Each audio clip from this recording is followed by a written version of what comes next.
A very good morning, everyone. Today we'll be starting our second unit of this course, AG-CON 302, Agricultural Economics 302, to say. So, I am Dr. Sanjay, Assistant Professor of the Department of Agricultural Economics, and I'll be the tutor of your course. So, let's begin today's chapter. Its name is Production Function Analysis and what are the basic principles that are related to farm management.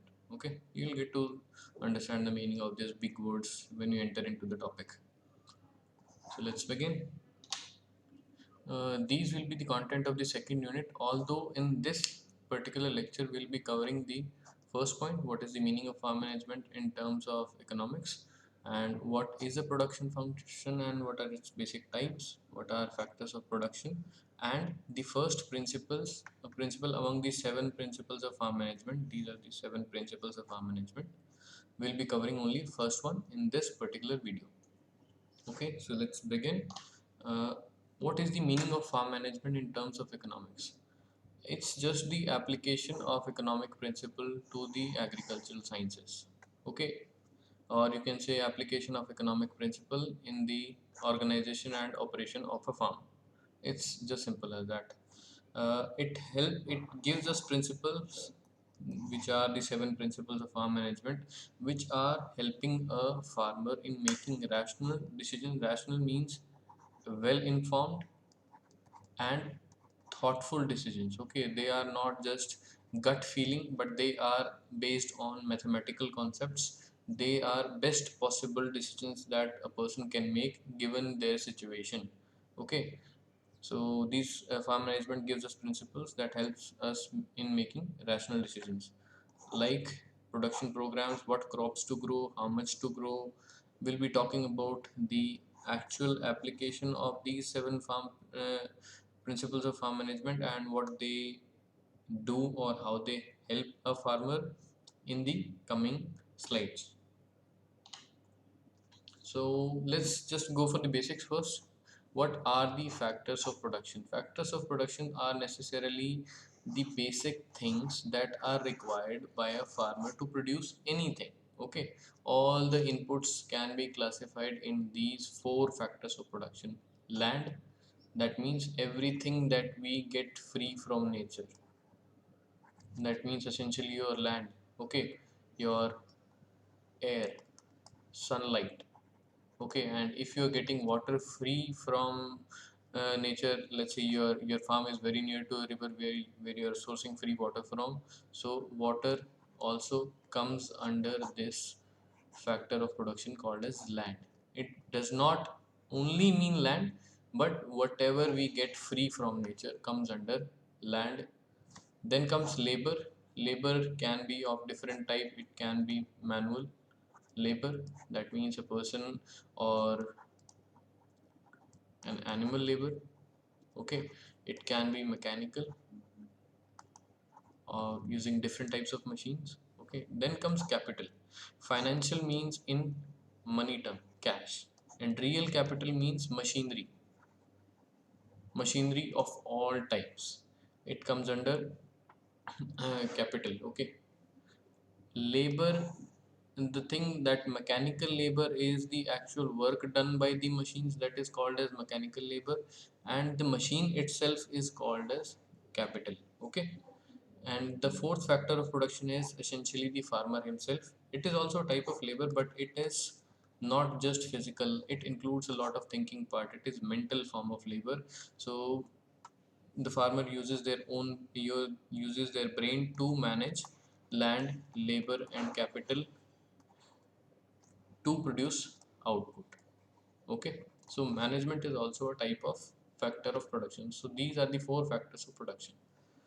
So let's talk about resources more. If we are talking about resources, they necessarily mean inputs that we are adding to our crops. It can be seed, it can be fertilizer, it can be water, it can be anything. Okay, so we'll be talking about the classification later on.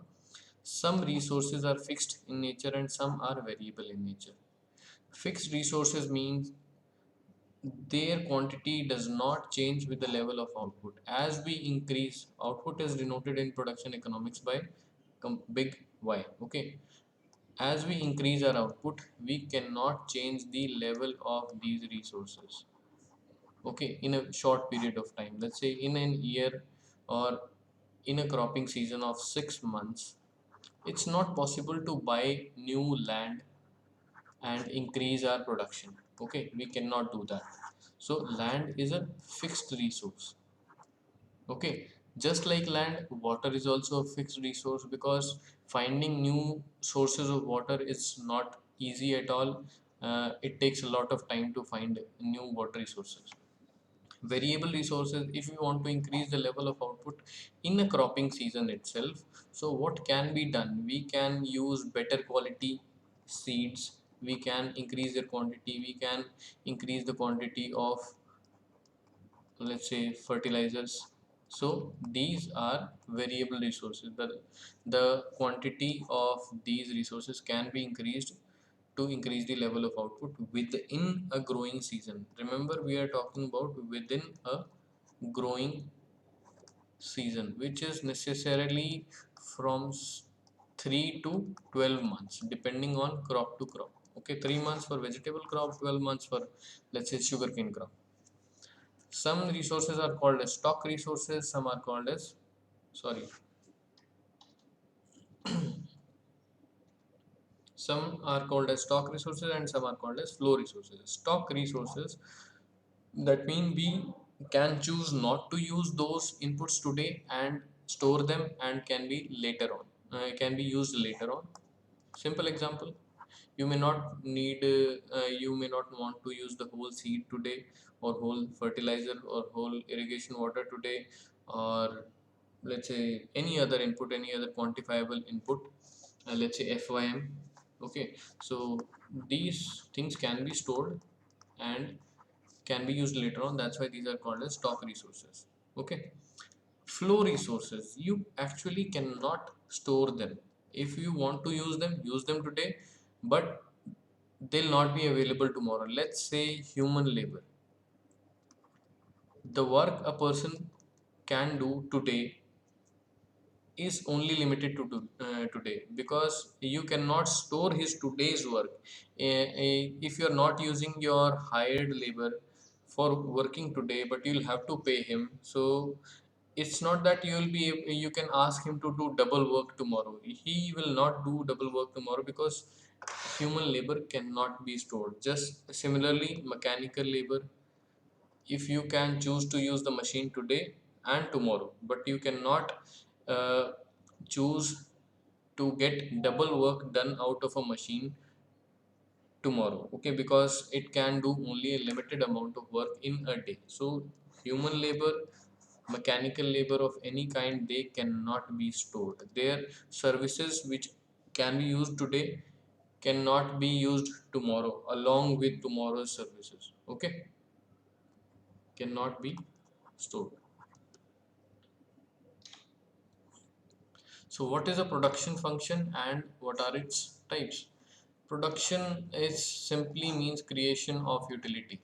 Let's say we are by production we means, let's say we are producing wheat, and what do we eat out of wheat is wheat flour we use to make chapatis. And what is the utility of wheat?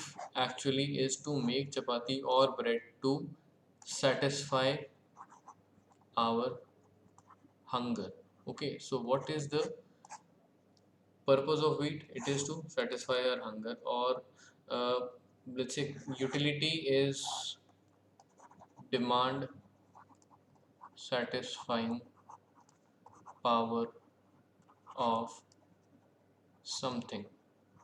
So the demand satisfying power of wheat is, what is the demand? It's the hunger. Okay, and by production we are creating wheat which satisfies our demand. So production means creation of utility. Okay, uh, production function mean, what do we mean by production function? It is simply a relationship between input and output. Okay, and here y denotes output.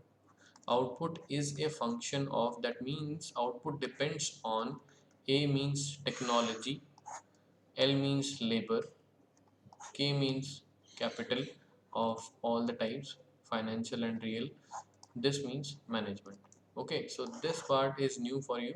It simply means output depends on the quantity of output that we are going to get depends on what kind of technology we are using, how much labor we are putting in, how much capital we are putting in, and how much management we are putting in. Okay, then comes short run production function. Short run necessarily means 6 months to 1 year. Here quantity of some inputs are fixed and some are variable. That means if we want to increase the output, we can increase it by varying only some inputs. The rest of the inputs quantity cannot be changed. We have fixed money, we have fixed machinery. The quantity of these cannot be changed, the quantity of this can be changed. That means in the short run production function essentially means output is a function of few variables that are few resources that are variable in nature, whose quantity can be increased or decreased, and rest are not variable, their quantity is fixed. Okay, in the long run production function, it means output can be increased by increasing or decreasing all the input level of all the inputs. Okay, long run means greater than 1 year. More, if you have a period of more than 1 year, you can even buy more land, you can arrange for new machinery, you can arrange for better technology, you can arrange for more money. Okay, so long run production function, short run production function, these are two types of production function, or can say classification of production function. But based on mathematical relationship between, this is simply, I said this is a simple equation, but there are different types of relationship between y and these inputs. The different mathematical relationships between input and output. So the production function can be of many types. Many means literally many. It can be, the relationship can be linear, it can be quadratic, Cobb-Douglas, square root, etc. These are higher end topics, so yeah, they are not part of your this current course, but just for the sake of information, depending on the mathematical relationship, and mathematical relationship is itself guided by the physical, or can say biophysical relationship that is actually present in the field. Okay, now comes what kind of things are important to be understood out of a mathematical form of production function or a diagrammatic form of production function. Okay, total product, it's simple. You used let's say 10 kg of seed, that is your input X, and you got 5 quintals of wheat output, this is your Y. So this 5 quintal is your total product, total output received for a total quantity of input used. Simple. Average product, that means this 500 kg of output that you got divided by 10 kg of seed. So per kg of seed, how much output did you get? Per kg you got 50 kg wheat. 1 kg of seed gave you 50 kg of wheat.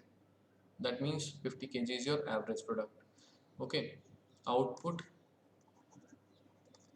per unit of input used. This is the definition. Marginal product, let's say 10 kg of seed was added and output was 500 kg. Okay, we increase the quantity of seed by 1 kg. Now it has become 11 kgs and the output we got was 545 kgs. So what's the marginal product? Marginal product is increase in output due to addition of one more unit of input. And mathematically saying it, this is, can say, change in output divided by change in input. Change in output is 545 minus 500 divided by 11 minus 10, that is 45. So this is the marginal product, increase in output due to addition of one more unit of input. Now comes elasticity of production. That means by how much the output changes. Uh, let's say we increase the input quantity by 5% and input is increased by 5%, then by how much the output changes. Okay, this is the elasticity of production.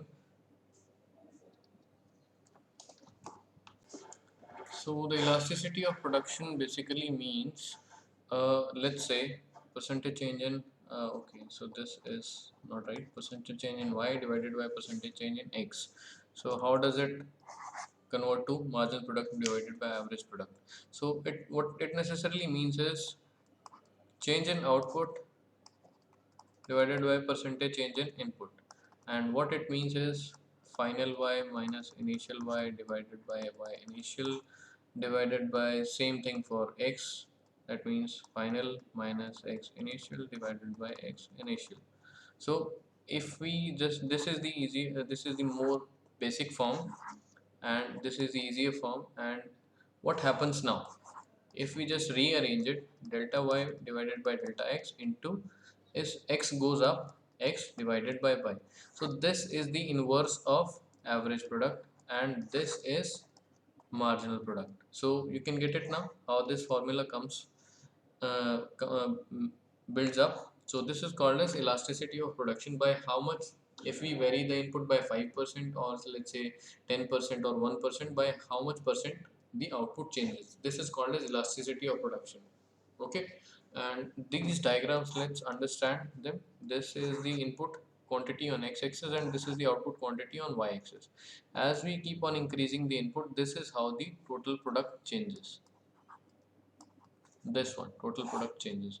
And if at any point on this total product curve we want to know average product, what we need to do is just draw a tangent, draw a line from the origin to that point and find out the slope of that line. Let's say A, B and O. So at this point the average product is equal to AB divided by OB.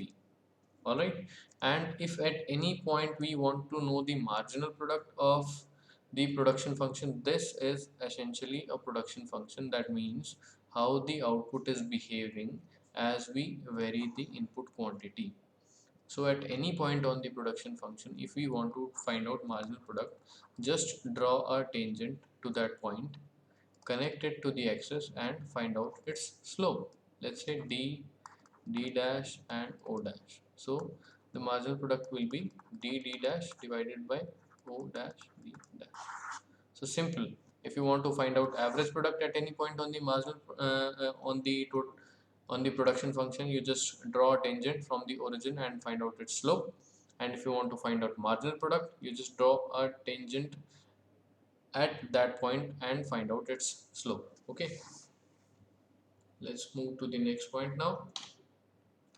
So what are some basic laws of returns? Let me just correct it. Laws of returns, that means how the output changes as we, by how many ways can an output change as we keep on increasing the quantity of input in equal amounts. Okay, law, there are three types of laws: law of constant returns, increasing returns and decreasing returns. Just come to this point first. We, what are we doing is we are increasing the input by equal quantity, equal increments in input, same thing. Okay, when the equal increments in input give equal increments in output, let's say we are changing the input by 5%, so the output is also changing by 5%. What it means is we are getting law of constant returns. See this, delta y1, we have increased the input from here to here, so the output has increased from this point to this point. Okay, then we again increase the input delta x2 from here to here, the output rises from this point to this point. Alright, then we increase the input again by equal amount, output also increases by the same previous amount. Okay, so this is called as law of constant returns. keep on increasing the input by equal amounts, the output will also keep on increasing by the same previous equal amounts. Okay, then comes law of increasing returns. Equal increments in input give higher and higher increments in output. See, that what that means is, this by this much you change the input. First of all, you increase the input from this point to this point. What happened to the output? Output rose from this point to here. Okay, so this is your delta y1. This is the change in output due to change in input. What you did again was you increase the input from this point to this point, then the output rose from here to here. You can see this line is bigger than this one. And if we increase the output again, delta x3, from this point to this point, the output changes by this much of amount, which is larger than the earlier one. Okay, that means delta y3 is greater than delta y2 is greater than delta y1. Okay, so this means when we go for adding equal increments in output, in input, and if it results in higher and higher increase in the output, it means law of increasing returns is at play. And in the same manner, if we keep on increasing the input in equal amounts, and the increment in output we are getting is getting reduced, is getting lesser and lesser, lesser and lesser, that means law of decreasing returns is at play. Here delta y3 is less than delta y2 is less than, sorry, less than delta y1, as delta x is same, delta x1 is equal to delta x2 is equal to delta x3. So if we just put them on top of each other, so this relationship stands. Sorry, delta y1 is this one. Okay, so these are the three laws of return. Just remember the shapes of these laws. If the production function is straight, that means law of constant returns. If it is rising above like this, if it, and then it means increasing return. If it is falling like this, that means stagnating at a point, that means law of decreasing returns is at play. Now let's discuss the first principle of farm management. The name is principle of variable proportions.